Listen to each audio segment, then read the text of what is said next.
With the new season of Light, PvP has completely changed, and it's time for you to forget everything you thought you knew about Pokemon GO PvP and learn about the new meta, and that's what we're talking about today. Let's get into it. If you don't know, when a new season of PvP happens, which generally they last 3 months, we get a bunch of new move updates and move changes that completely shift up what are the best Pokemon to use in PvP. Let's start by covering what these move updates are. Number one, 2 new fast moves have been added to the game. Double Kick, which does 8 damage, generates 12 energy, and is a 3-turn move, and Fairy Wind, another fast move, does 3 damage, generates 9 energy, and is a 2-turn move. It's the exact same thing as Mud Shot, but for fairy types. We also have a bunch of changes to some existing attacks to make them more balanced. Zap Cannon used to drop the opponent's attack 100% of the time, but now it only happens 66% of the time. Still very strong though. Icicle Spear now takes 40 energy to use instead of 35. Rollout now generates 13 energy instead of 14. Ancient Power now does 60 damage, but will only buff you up 1 stage of attack and defense instead of 2.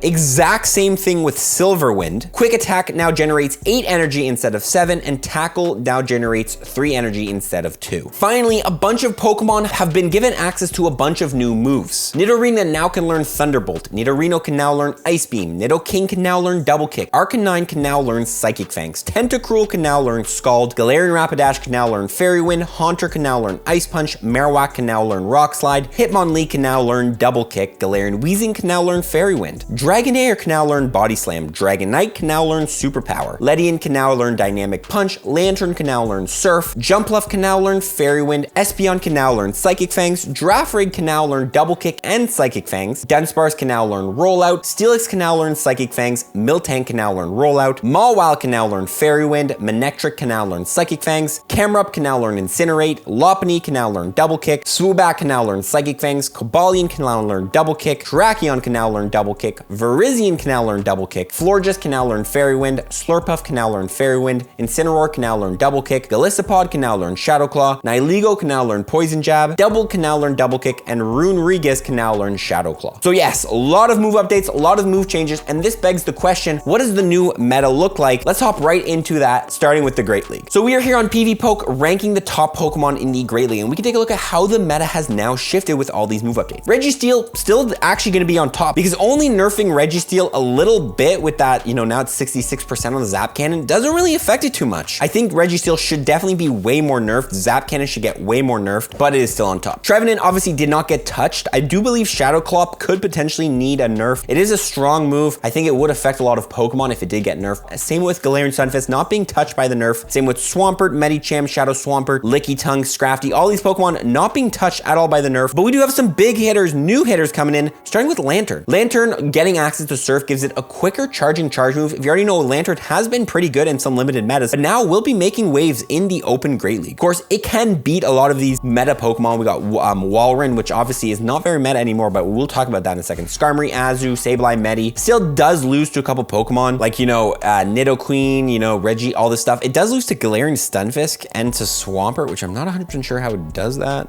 But, we also have the Shadow Machamp, still strong, but Runerigus, it is the better version, you could say, of Cofagrigus. I believe it has similar bulk. It evolves from the Galarian version of Yamask, which if you don't have, will probably be available during the Halloween event coming up. You have the Shadow Claw on that Pokemon, Sandtomb, which is a great bait move, and Shadow Ball. So all around, giving Shadow Claw to this Pokemon, it just makes any Pokemon better if you get Shadow Claw. Obviously, you can take a lot of these Psychic type Pokemon out in the meta, and having that Sandtomb bait is just such a big deal, because Sandtomb, one of the best bait moves, because if they successfully shield, you also get the defense debuff. But the next up, we have Double. Now, Double got access to Double Kick. It does have access to Counter. It would have been nicer if it got Counter, but it got access to Double Kick. It's got Body Slam. It's got Wild Charge. It's even got Payback as an option that you can run on this Pokemon. It is a meta safe swap. I saw Home Slice Henry, I think, this morning running it. Very good Pokemon. It I would put it similar to something like a Greedent, but with more fast move pressure. It can actually farm down Pokemon with Double Kick. A very effective Pokemon. I believe it is higher ranked than Greedent as well in the Great League. I don't believe it spawns in the wild except during that small little event we had when they were released. Hopefully we do get the return of that soon. We also have Dragonite, which has made a huge jump here. This is the Shadow version, but in the Great League, Shadow Dragonite got Superpower. You're gonna see how strong this Pokemon is in the Master League, but having access to Superpower means it can hit Steel types for super effective, which is one of its biggest issues it had before. It loses to Galarian Stunfisk here, but it can win that matchup if it lands a Superpower. Dragonite's gonna be meta in all 3 leagues. It was before, but now even more so. Next up in the Great League, a very strong Pokemon, Jumpluff. Getting access to Fairy Wind adds a lot more pressure to the Shadow form, but with Acrobatics Energy Ball, gives this Pokemon just a little bit, I believe, faster energy gain. Fairy Wind is a faster energy gain than Bullet Seed. Don't quote me on it, but it does charge really quick. Jumpluff is a very bulky Pokemon, of course. It does have some pretty hard matchups like against Skarmory and any Steel type, but it is much better now with Fairy Wind making a move up, as well as a Dragonair. By the way, Dragonair right under that, getting access to Body Slam, a little sleeper pick. That one's better in some limited metas. Having access to Body Slam helps this Pokemon a lot. You can see the Shadow Dragonair. I'm very good in the Great League. Now, look at where Walrein has fallen, all the way from rank 1 in all 3 leagues to rank 60. I believe Walrein has made the biggest jump from, I believe it was like near the 500s, all the way up to like rank 1 when it got Icicle Spear, and now where Icicle Spear has been nerfed, dropping all the way down. I don't think you're going to be seeing nearly as many Walreins. It's just not as effective as a Pokemon. Now that Icicle Spear only takes 5 more energy, just hurts this Pokemon, but I believe it was needed. Walrein was just too overpowered. It was too broken. Glad to see it down here. We do have Steelix, which actually got access to Psychic Fangs, now making a bigger wave in the Great League. This Pokemon's going to be stronger in the Ultra League, you will see, but having access to Psychic Fangs gives this Pokemon a good bait move before. That's what it was missing. Final Pokemon I do want to cover is going to be Miltank. Getting access to Roll Out makes this Pokemon a lot better. Now, this is rank 195, and I will say a lot of these Pokemon might be ranked low even after their move updates. They're still very strong. Don't like try these Pokemon out before you dismiss them. I'm just trying to feature some of the top ones we're seeing here in terms of performance on paper. But Miltank, a very strong Pokemon. I've seen some gameplay of this thing. Got very spammy with Rollout, Body Slam, Ice Beam. If Rollout was not nerfed, this Pokemon would have been even better. But Miltank, very strong. Try it out. Definitely going to be fun to try. Okay, let's talk about the Ultra League best Pokemon we're going to be seeing in the Ultra League now. Similar thing. Registeel and Trevenant are still going to be up there, top of the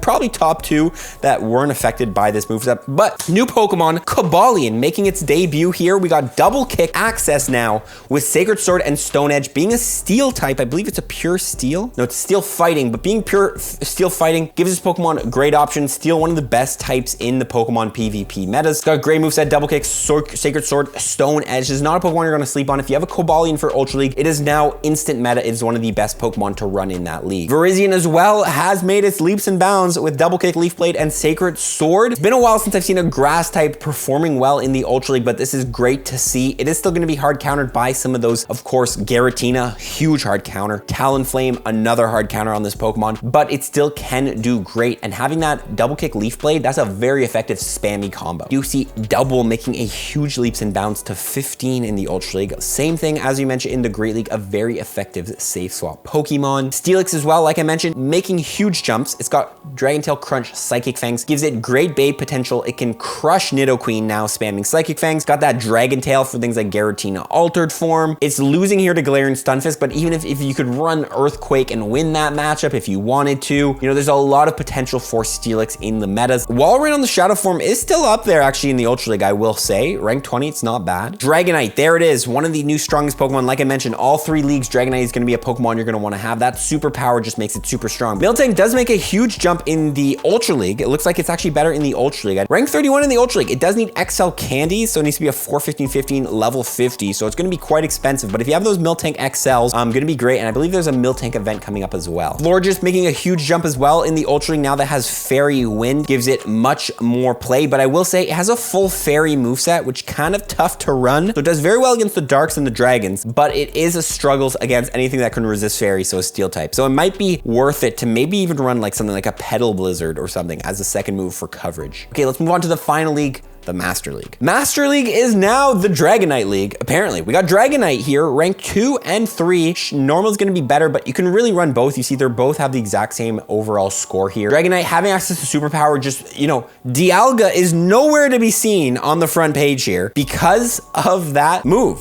It's now got that superpower. It can hit those Steel types. Steel types are going to be fearing in the Master League for that Dragonite. Lugia is still a very strong contender, has not been hit by the nerf at all, so it's going to be very, very strong here. We do see Meloetta in the area form. That buff to quick attack has added Meloetta into the top contender here. Normal and Psychic gives it resistance against those ghost types, and it can, you know, it's got quick attack, charges quick, gets those Side Shocks quick, can hit Dazzling Gleam on those dragon types. Not bad. It will struggle against those Steel types, but pairing Meloetta maybe with the Dragonite wouldn't be a terrible idea. We do see Xerneas as well, making a huge leaps and bounds, tackle, close combat, and Moonblast on this Pokemon. Tackle. Yes, Xerneas with Tackle is now up there as a contender in the Master League. Gonna be great here, has good coverage, close combat, and Moonblast, very similar to Zacian, I would say. And Florges as well, another fairy type making leaps and bounds with that fairy wind. Zacian Hero did get nerfed, I believe. I don't know what the ranking of Zacian was, but it did drop a little bit, I believe. I'm not 100% sure, but Zacian's still very, very strong, of course. But you can actually run it with Quick Attack. Quick Attack, I don't know what the thing is, but it's recommending Quick Attack now on your Zacian, which is very interesting. You can try it out. You can run it with Snarl. You see Dialga's down here at rank 20, so not as strong